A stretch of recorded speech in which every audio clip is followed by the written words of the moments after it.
Di balik setiap pria hebat, terdapat juga seorang wanita hebat. Begitulah kata pepatah yang selama ini sering kita dengar.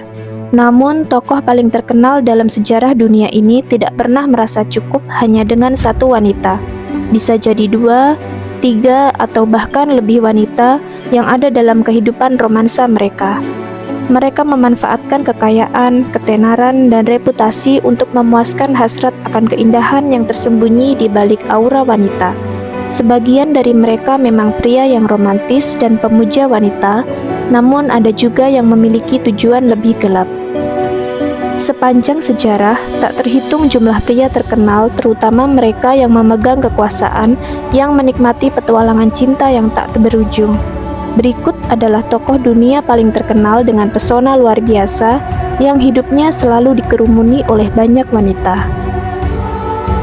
Sebelum menonton video lengkapnya, jangan lupa klik tombol like dan subscribe channel Cerita Kakti. Nyalakan juga notifikasi agar tidak ketinggalan video baru selanjutnya.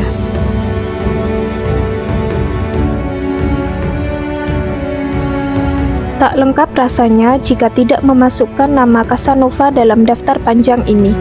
Bangsawan Italia yang selama berabad-abad selalu dikaitkan dengan reputasi seorang pria yang menyukai wanita, seakan wanita adalah sebuah petualangan. Bagi Casanova, mencintai wanita tidak selalu identik dengan urusan kenikmatan semata, tapi lebih dari itu. Casanova telah tercatat dalam sejarah sebagai seorang penggoda hebat, seorang pria dengan selera tinggi terhadap hal-hal terbaik dalam hidup. Buku harian yang ditulis Casanova tidak hanya berisi tentang gairah, namun juga berisi pemahaman tentang adat istiadat dan norma sosial Eropa pada abad ke-18. Kisah-kisah nakal yang tersembunyi di dalam buku harian itu hanyalah sebuah bonus menarik bagi para sejarawan. Pria dengan nama lengkap Giacomo Girolamo Casanova lahir di Venesia pada tahun 1725. Terlahir dari pasangan seorang penari dan aktor, di masa kecil Casanova diasuh oleh sang nenek untuk kemudian menghabiskan masa remajanya dengan para pendeta. Dia mengalami pubertas saat menginjak usia 11 tahun ketika dia tinggal dalam sebuah rumah religius. Meski begitu, Casanova tetap tumbuh menjadi seorang pemuda yang cerdas dan rajin. Dia berhasil masuk di Universitas Padua untuk mempelajari hukum dan setelah lulus juga mengejar karirnya dalam bidang hukum. Namun bidang hukum bukanlah satu-satunya bidang yang dikuasai Casanova. Seorang senator senior, Alvise Gasparo Malipiero, secara sukarela mengajari Casanova muda tentang berbagai hal, seperti menikmati makanan enak, wine enak, hingga mengenalkan pada seni merayu wanita. Namun, Casanova mempraktekkan ajaran dari sang senior jauh dari yang dipikirkan. Casanova justru merayu kekasih Alvise Gasparo hingga menyebabkannya diusir dari Venesia. Di saat itulah petualangan hidup Casanova semakin berjalan penuh warna. Selama bertahun-tahun Casanova bekerja sebagai perwira militer, mata-mata hingga penulis. Petualangannya dikemas dalam sebuah buku berjudul The Memoirs of Jacques Casanova de Senghalt yang ditulis ketika dia menginjak usia tua. Sebagian dari isinya menceritakan petualangan cinta Casanova. Singkatnya, ada sekitar 120 mantan teman dekat Casanova, termasuk juga perselingkuhannya. Dia berpetualang melintasi seluruh benua Eropa dari Moskow hingga ke Madrid, lantas menggoda wanita dari berbagai kalangan. Mulai dari wanita bangsawan hingga remaja polos, tak luput dari bujuk rayu sang Casanova. Namun, tindakan Casanova ini tidaklah dianggap sebagai sebuah kesalahan bagi para penggemarnya. Bahkan banyak orang yang mengklaim bahwa Casanova adalah cikal bakal pencetus feminis karena begitu mencintai wanita. Casanova akan membantu kekasihnya dengan begitu tulus ketika mereka sedang menjalin hubungan. Dia juga menyukai sebuah hubungan yang tidak hanya terkoneksi secara fisik, namun juga hati. Itu sebabnya Casanova jarang menyukai wanita-wanita malam, karena tidak bisa secara emosional berbincang dengan mereka. Casanova meninggal di tahun 1798 dalam usia 73 tahun. Namanya tak lekang oleh waktu, dan melekat kuat tidak hanya sebagai sebuah nama individu, namun menjadi sebuah julukan untuk sifat seorang pria.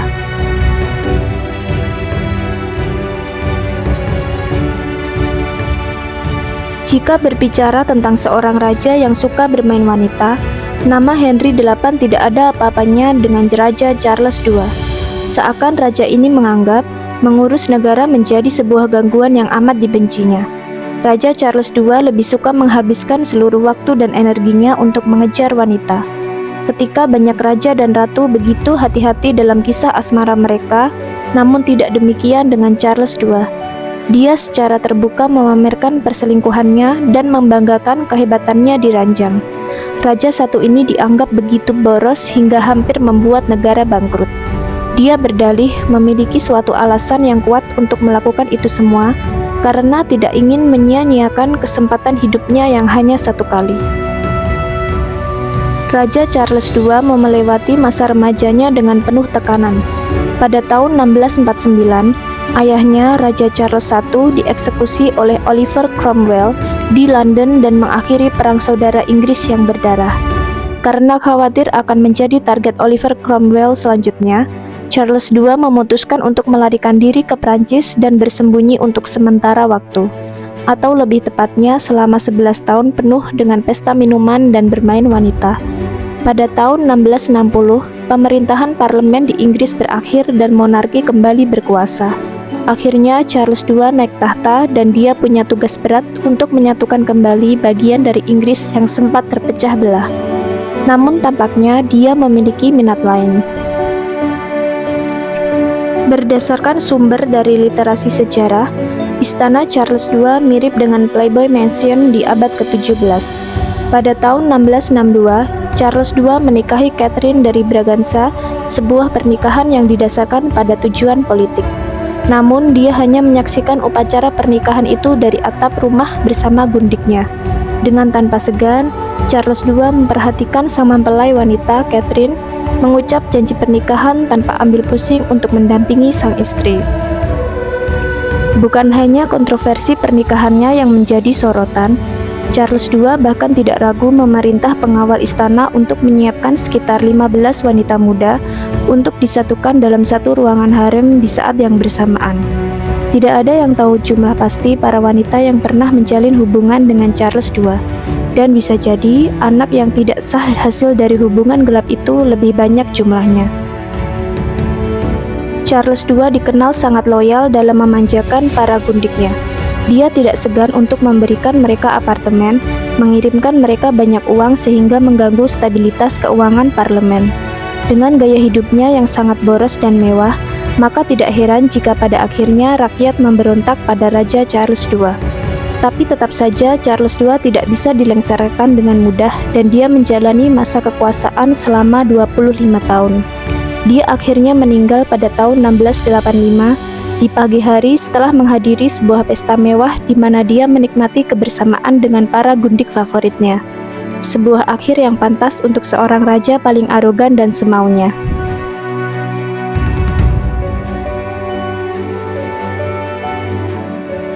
Setiap seniman membutuhkan sebuah muse atau inspirasi untuk bisa terus berkarya, misalnya saja dengan memiliki seorang kekasih idaman.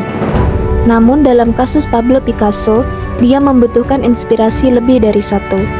Faktanya, sepanjang hidup Pablo Picasso diketahui dia memiliki ratusan kekasih dan beberapa istri. Jumlah itu belum terhitung dengan skandal perselingkuhannya.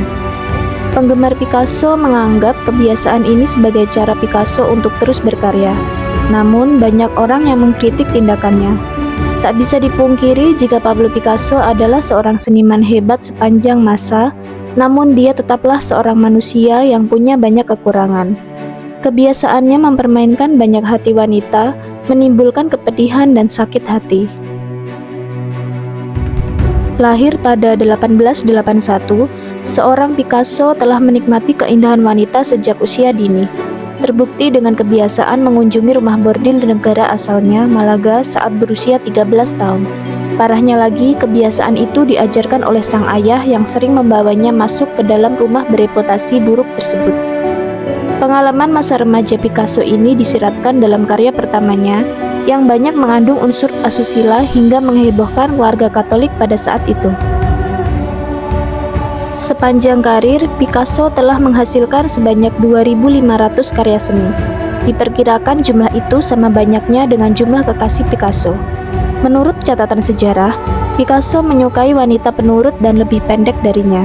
Beberapa di antaranya dijadikan model dan kekasih hanya untuk 1 atau 2 hari, sementara yang lain menjadi bagian dari hidupnya selama berminggu-minggu, berbulan-bulan, atau bahkan bertahun-tahun. Meskipun dia menikah, janji pernikahan tidak begitu berarti bagi Picasso. Pada tahun 1935, dia meninggalkan istri pertamanya, Olga, untuk tinggal bersama gundiknya yang sedang hamil, Mary Therese Walter, yang hampir 30 tahun lebih muda darinya. Meski begitu, Picasso menolak untuk bercerai karena tidak ingin kehilangan sebagian dari kekayaannya. Bahkan di usia tua, nafsunya tetap tak terpuaskan. Dia menikah lagi pada usia 79 tahun, meskipun saat itu ia masih mengejar wanita lain di hadapan istri keduanya, Jacqueline.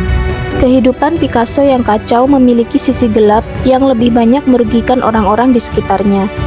Istri pertamanya, Olga, harus meninggal akibat kecanduan minuman keras karena tidak tahan menghadapi sikap Picasso, sementara suaminya itu menolak untuk bercerai. Sementara 2 lainnya mengalami gangguan mental.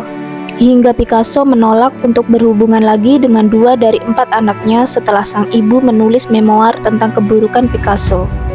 Picasso meninggal pada tahun 1973 di usia 91 tahun dengan Jacqueline berada di sisinya. Mary Therese Walter gantung diri 4 tahun kemudian, sementara Jacqueline menembak dirinya sendiri pada tahun 1986 karena tidak mampu hidup tanpa pria yang membuatnya terobsesi meskipun kejam dan bermain banyak wanita.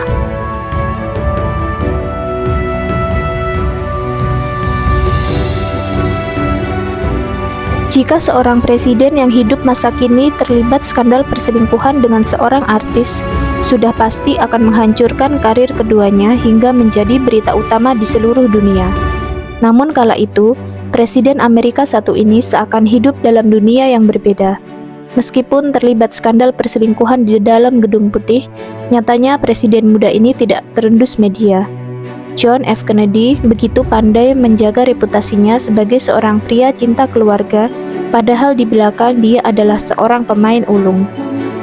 Banyak sejarawan yang mencoba menggali lebih dalam tentang alasan seorang John F. Kennedy bisa menjadi pria pemain wanita dengan hasrat dan kepuasan tanpa henti.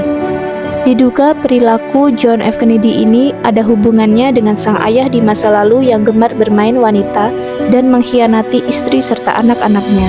Meskipun sang presiden telah menikahi seorang wanita cantik bernama Jacqueline Jackie Bouvier pada tahun 1952, dia tetap saja mengkhianati istrinya itu.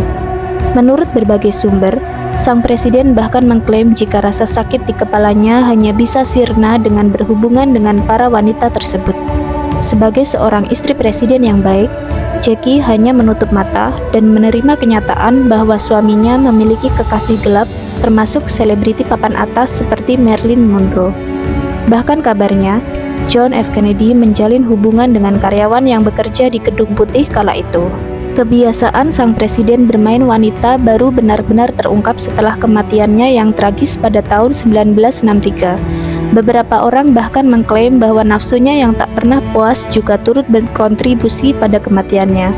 Secret Service begitu lelah menyelinapkan para gundik keluar masuk dari kamar tidur sang presiden, sehingga mereka tidak berada di sisi mobilnya pada hari naas di Dallas kala itu. Meskipun dia berhasil menyembunyikan perselingkuhannya selama hidup, kini sang presiden dipandang sebagai seorang pria yang buruk karena kehidupan pribadi maupun karir politiknya.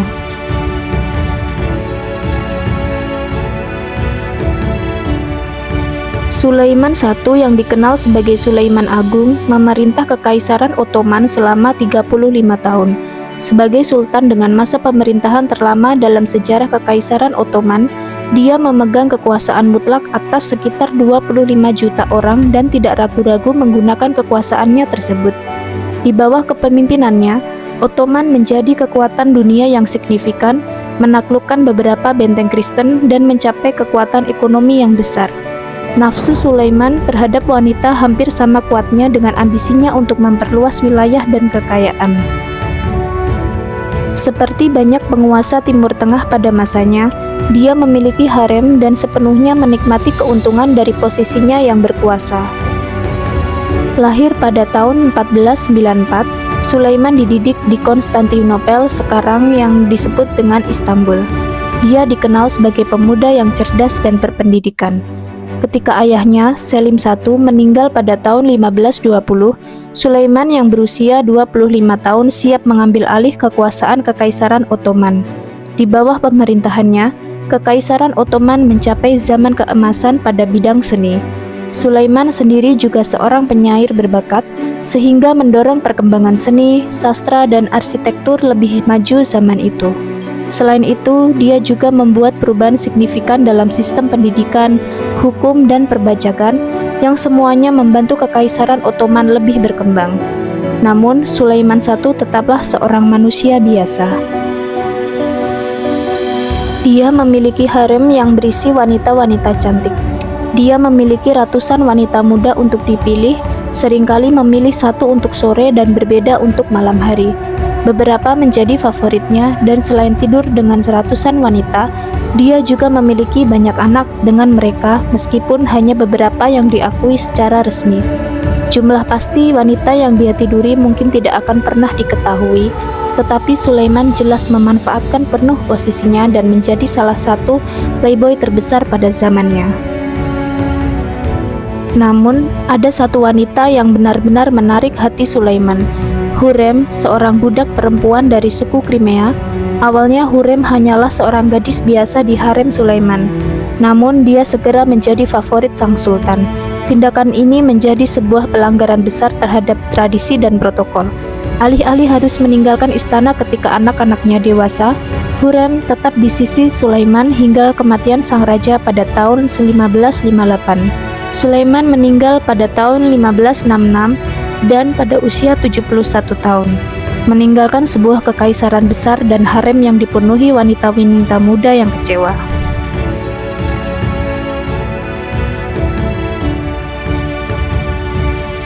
Selama masa pemerintahan kolonial Inggris, India terbagi menjadi 562 negara bagian yang masing-masing dipimpin oleh seorang maharaja.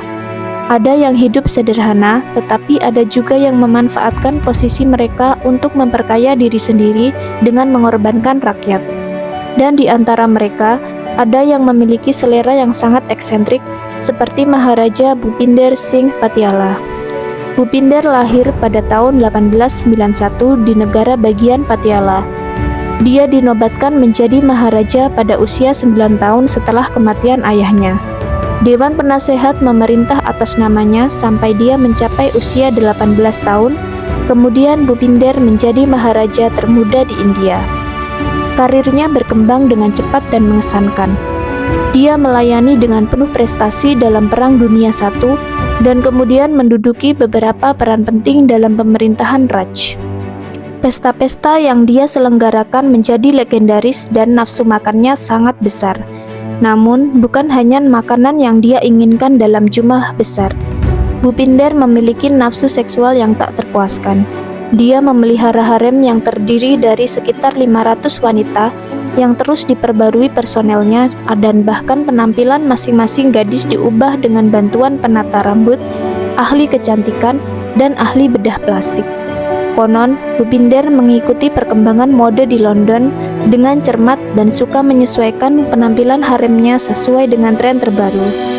Wanita-wanita ini ditugaskan untuk melayani dia dan teman-temannya dalam pesta minuman keras yang sering diadakan, dan menurut banyak laporan, Bhupinder memiliki hingga 88 anak dari berbagai hubungan tersebut. Nafsu Maharaja tidak berkurang seiring bertambahnya usia, meskipun dia semakin membutuhkan bantuan obat untuk tetap bisa prima. Bhupinder meninggal pada tahun 1938 pada usia 46 tahun. Menurut beberapa pengamat, penyebab kematian Bhupinder adalah karena dia sudah merasa bosan dan kehilangan keinginan untuk hidup karena kehadiran wanita tidak lagi cukup untuk membuatnya bersemangat. Itulah nama-nama 6 tokoh paling terkenal di dunia yang memiliki sejarah unik dan kontroversial dengan para wanita. Meskipun mereka piawai dalam keberuntungan masing-masing, namun tetap saja mereka hanyalah manusia biasa. Di balik sebuah kejayaan dan kesuksesan seseorang, Ada satu sisi gelap yang membuat mereka tetap hidup penuh warna sebagai seorang manusia. Nama mereka akan tetap abadi sebagai seseorang yang berjasa sekaligus memiliki sisi buruk yang menjadi pembelajaran di masa depan.